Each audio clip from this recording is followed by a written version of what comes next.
कर अपना समझकर उसने अपने को सतमार्ग बताया है और शिव मंदिर तक पहुंचाया है। ये उसकी कृपा है।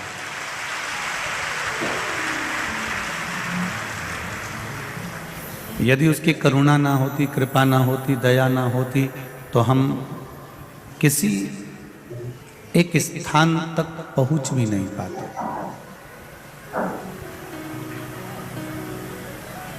ये इसकी उदारता, ये उसकी करुणा। अब इतनी दया मेरे भोलेनाथ जी ने करी है तो हम भगवान से एक प्रार्थना आप और हम हमेशा करते रहें कि हे प्रभु, जब किसी का जन्म होता है तो उसके आने की सूचना तू 9 महीने पहले दे देता है। माता के गर्भ में अगर कोई आने वाला है तो उसकी सूचना 9 महीने पहले मिल जाती है कि 9 महीने के बाद में छोरा छोरी आएगा, इसके यहाँ संतान आएगी। तो अपन कितनी तैयारी कर लेते हैं। माताएं उसकी पुराने कपड़े निकाल के गोदड़ी सिल लेती है? फिर छोटा छोटा कपड़ा उन फाड़ फाड़ के वो की पुंथरिया बना लेती है? फिर थोड़ा बादाम, काजू और मखाना और गोंद का लड्डू सब तैयार होता है। आधा 1 किलो घी भी रख लेती है संभाल के कि अब बहू को जापा होने वाला है। बोलो री इंदौर वाली हो, सही है कि गलत? अब परमात्मा से बस इतना जरूर कहना, मेरे महाकाल राजा, तूने जैसे आने की सूचना 9 महीने पहले दे दी, ऐसी हमारी जाने की सूचना 2 घंटे पहले दे देना तो हम भजन करेंगे।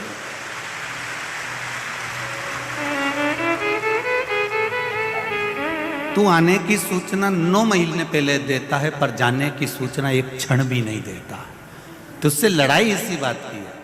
अगर तू जाने की भी सूचना हमको दे देना कि हाँ तू 2 घंटे बाद मरेगा या 4 घंटे बाद मरेगा या 7 घंटे बाद।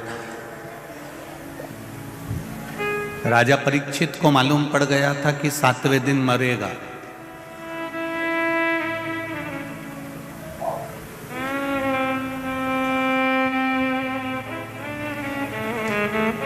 दिन पूरा निकल गया, 7वां, राजा परीक्षित नहीं मरा।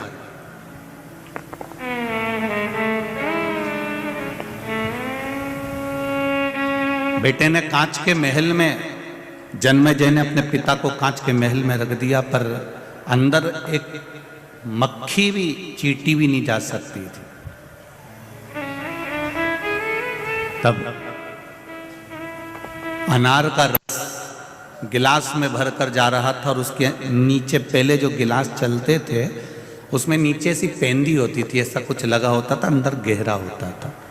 किसी किसी के यहाँ होंगे ऐसे गिलास पुराने जमाने के। आजकल तो गिलास एकदम प्लेन होता नीचे से, पर पहले जो गिलास होते थे उसमें पेंदी होती थी रखने की, अलग ही रखा जाता था। उस पेंदी में चिपक कर तक्षक नाग चले गए और शाम होते होते होते होते अंत में उसके प्राण छूट गए।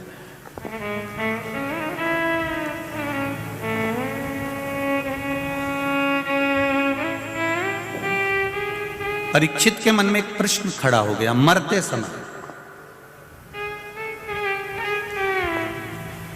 मृत्यु की सैया पर मरते समय परीक्षित ने तक्षक नाग से 3 प्रश्न करे थे। ये श्रीमद् भागवत कहती है। और यदि आप इसको पढ़ना चाहें तो श्रीमद् वल्लभाचार्य द्वारा रचित सुबोधनी श्रीमद् भागवत को इंदौर हवेली जी से आप खरीद लेना और गोवर्धन नाथ मंदिर की हवेली जी से उस किताब को सुबोधनी श्रीमद् भागवत को पढ़ना, उसमें मिल जाएगा। 3 प्रश्न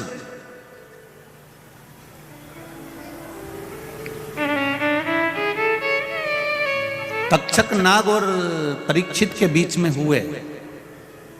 उसमें सबसे पहला प्रश्न परीक्षित ने तक्षक नाग से कहा कि तुम मुझे दिन भर निकल गया और इसके बाद में अब मुझे डसने आए हो, उसका कारण क्या है?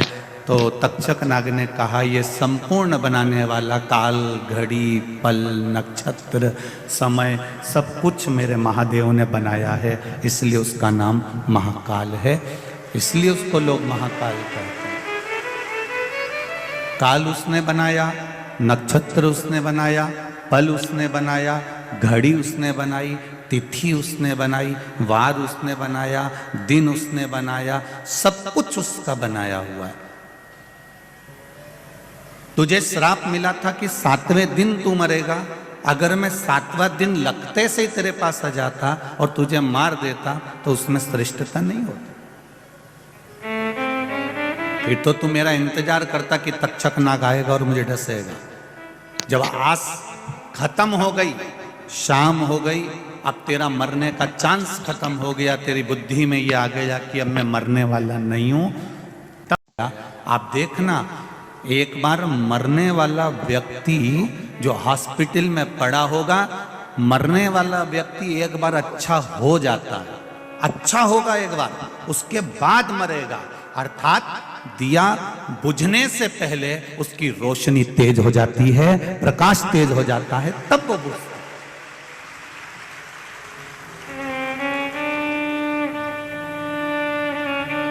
दिया बुझने से पहले उसका प्रकाश, उसकी रोशनी तेज हो जाएगी, बत्ती पूरी जल जाएगी, बहुत तेज हो जाएगा प्रकाश, तब वो बुझेगा, तब वो शांत होगा। उसी तरह जो मरने वाला होता है, एकदम पहले खिलखिला देना, बढ़िया हॉस्पिटल में पड़ा था, इतने दिन से सड़ रहा था, तकलीफ भोग रहा था, पड़ा हुआ था, और धीरे धीरे धीरे धीरे वो ठीक हो गया। ठीक हुआ, तुम्हें लगा कि अब पूरी तरह से ठीक हो गया, मालूम पड़े कोई एक आध इन्फेक्शन ऐसा फैल गया, प्राण छूट गए। अब हम लोग क्या करते हैं, डॉक्टर को दोष देते हैं, क्यों डॉक्टर साहब आपने तो कहा था अच्छे हो गए, फिर ये मर कैसे गए। इसमें डॉक्टर का दोष नहीं है। दुनिया का ऐसा कोई डॉक्टर नहीं है जो मरीज को बचाना नहीं चाहता हो। डॉक्टर भी अपने घर से चलता है तो भगवान को हाथ जोड़कर चलता है कि सबको स्वस्थ रखना मेरे मालिक, वो भी हाथ जोड़कर जाता है।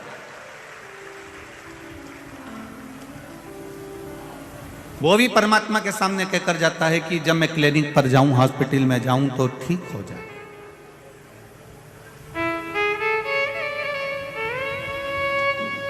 जितने पुलिसकर्मी थाने में जाते हैं, कोतवाली में जाते हैं, ऑफिस में जाते हैं, ये भी भगवान के आगे हाथ जोड़कर जाते हैं, प्रभु ऐसी कृपा करना, हमारे क्षेत्र को आप सुरक्षित रखना, कोई उपद्रव मत करना, आनंद में रखना, कभी बुरा नहीं चाहिए। एक साधारण से साधारण व्यक्ति भी, आज संजय भैया शुक्ला जी अगर ये कथा करा रहे हैं, संजय भैया शुक्ला जी की मित्र मंडली कथा करा रही है, शुक्ला परिवार का आनंद हो रहा है, तो इनका भी लक्ष्य एक ही है, संजय जी शुक्ला जी का, कि मेरा जो क्षेत्र है उसमें कहीं ना कहीं भगवान शंकर की भक्ति होती रहे, अविरल आनंद होता रहे। सबकी सोच सर्वे भवन्तु सुखी।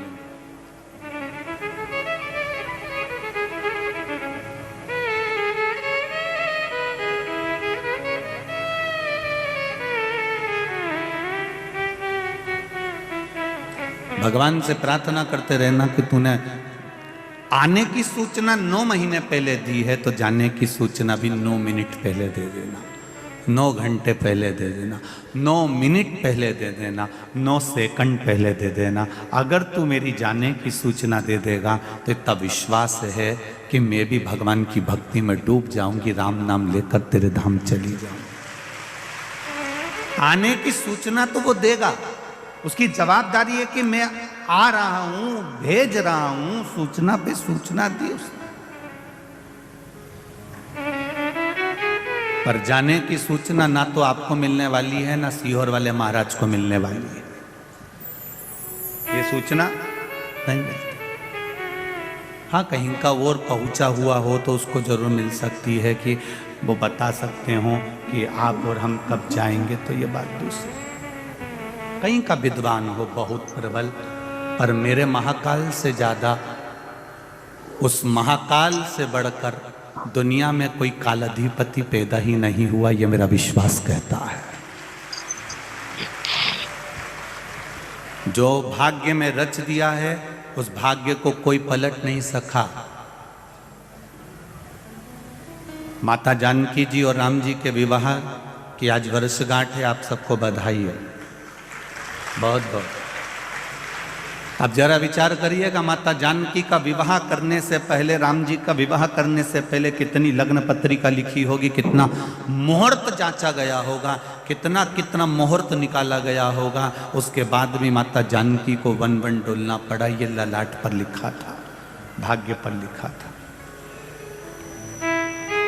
राम जी को राजा बनने से पहले मुहूर्त निकाला गया था, बड़े बड़े तीर्थों का जल लाया गया था, तीर्थ जल लेकर आए, मुहूर्त निकाला गया, सारे विद्वान बैठे और मुहूर्त निकालकर राज तिलक होने की तैयारी थी, पर ललाट पर वनवास लिखा हुआ था।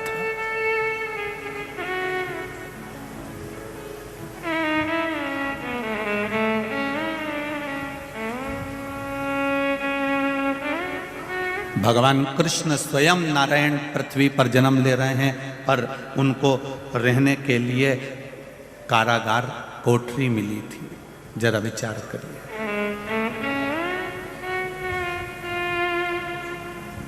द्वारिका का राज्य भी मिल गया तो सुख नहीं भोग पाए बहु।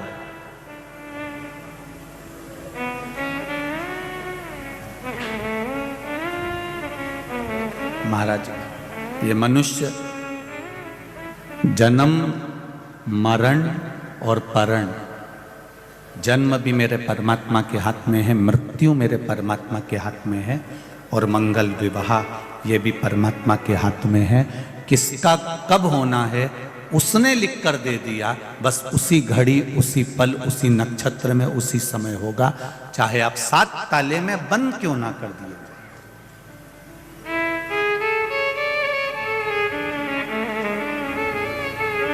उसने लिख दिया तो लिख दिया। कितने लड़के देखे तुम लोगों के लिए, तुम्हारे माता पिता ने कितने लड़के देखे। अपने अपने घर की बेटियों का जरा विचार करिए, जितनी माताएं बैठी हैं, जितने पुरुष बैठे हैं, अपने घर की बेटी का विचार करिएगा। कितने लड़कों की खबर आई और तुम्हारे लड़कों के लिए कितनी लड़की की खबर आई। कोई ने मामा ने बताया, ना मौसी ने बताया, ना काका जी ने बताया, ना बाजू वाले ने बताया, कितना लड़का लड़की देखा। आखिरी में किस्मत में यही लड़का लिखा था और किस्मत में यही बहू लिखी थी। इतना देखने के बाद, और तुम्हारे जैसा देखने वाला जो सब्जी का ठेले पे से आलू हो चाहे टमाटर हो 25 बार छाट छाट के लाए, तो लड़की के लिए लड़का क्या तुम छाट के नहीं लाई हो, और लड़के के लिए लड़की तुम छाट के नहीं लाई हो।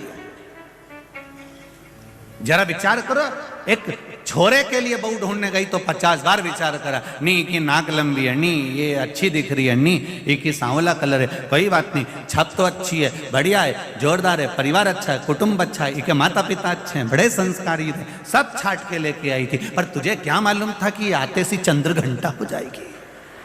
तेरे को क्या मालूम था? आई तो अच्छी थी, जोरदार थी।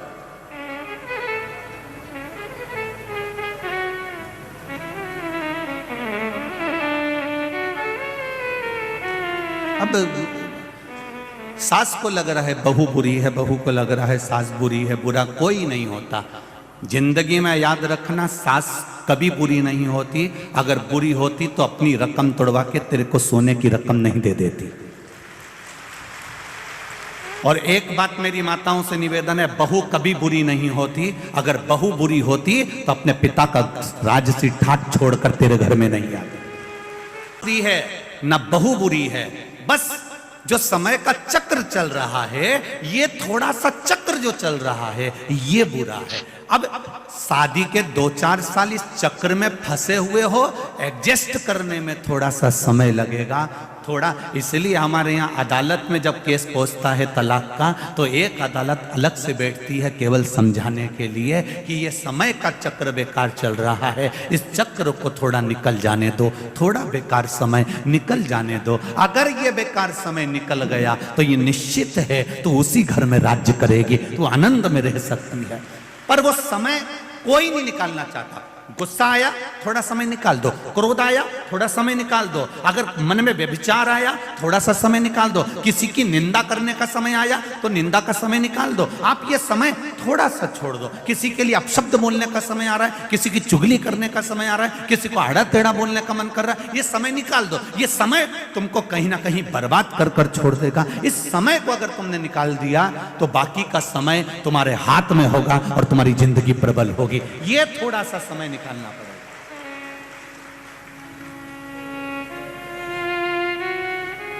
हम समय निकालना नहीं जानते। बहू ने कुछ बोला, तुमने पलट कर जवाब दे दिया। सास ने कुछ बोला, बहू ने पलट कर जवाब दे दिया। कभी विचार तो कर। बहू से भी निवेदन है कि कभी विचार करो, क्या सास बुरी है? नहीं, बुरी होती तो शादी में नाचती नहीं, मेहंदी नहीं लगाती, तेरे पाँव की नाप के चप्पल नहीं लाती, पूछ पूछ के हाथ की चूड़ी का गाला बनवा के सोने की चूड़ी बनवा के लाई।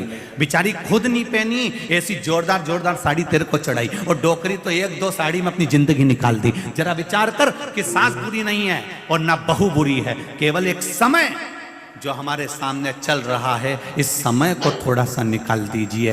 बुरा बोल रही है ना, बोलने दो, अपन को समय निकालना है, कोई बात नहीं, समय निकाल दो थोड़ा सा। वो अपशब्द बोल रही है, तुम प्रसन्न होकर समय निकाल दो। बहू ने कुछ कह दिया, सास से निवेदन है तुम अपना मन कहीं भगवान की भक्ति में लगा, थोड़ा सा समय निकालो। ये समय अगर निकल गया तो तुम्हारे बेटे का, बेटी का घर नहीं टूटेगा और वो घर संभल जाए। हम समय निकालना नहीं जानते। हम तो बस जरा सा किसी ने कहा तेरे को इतनी तकलीफ है, अभी रुक जा, तू रुक अभी। और दक्ष प्रजापति जैसे तैयार होकर सामने खड़े हो गए। श्राप दे दिया चंद्रदेव को, काया का रोग हो जाए तेरे को। दामाद को अगर काया का रोग हो गया तो भोगना किसको पड़ा? अरे बोलो तो री जी, भोगना किसको पड़ा? बेटियों को। वो सारे सब दूर हाथ जोड़ती फिर रही, मेरा पति अच्छा कर दो, मेरा पति अच्छा कर दो, मेरा पति अच्छा कर दो। तुमने किसी के यहां जाकर कह दिया हम तो हमारी सास से परेशान हो गए, भगवान ऐसा कर दे मेरी सास को पलंग पे पटक दे, पटक दे मेरे भगवान मेरी सास को पलंग पे, इसका मुंह बंद कर दे। अब भगवान ने मुंह भी बंद कर दिया, पड़ी पलंग पे। अब खिला खाना, दलिया बना, जा गुड़ की थुली बना, लापसी बना। अब धीरे से उसको उठा के बिठा, फिर चम्मच से पिला, पिला, तू नहीं मांगा था।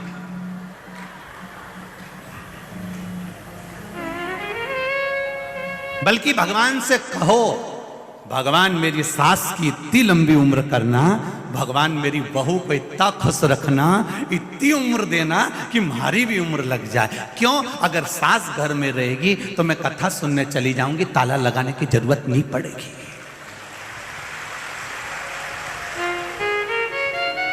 बहू घर में रहेगी तो मैं कथा सुनने चली जाऊंगी, ताला लगाने की जरूरत नहीं पड़ेगी। अगर घर में सास नहीं रहेगी और अकेली रह गई मैं, तो फिर क्या करोगे? ताला लगा के आना पड़ेगा, डर भी लगा रहेगा। वो आएंगे, सब्जी कौन लाएगा, रोटी कौन लाएगा, बच्चे स्कूल से आने वाले होंगे। अगर घर में सास है तुम आराम से मॉल घूम रही हो, तुम्हें कोई फर्क नहीं पड़ रहा, क्योंकि डोकरी घर पे बैठी है।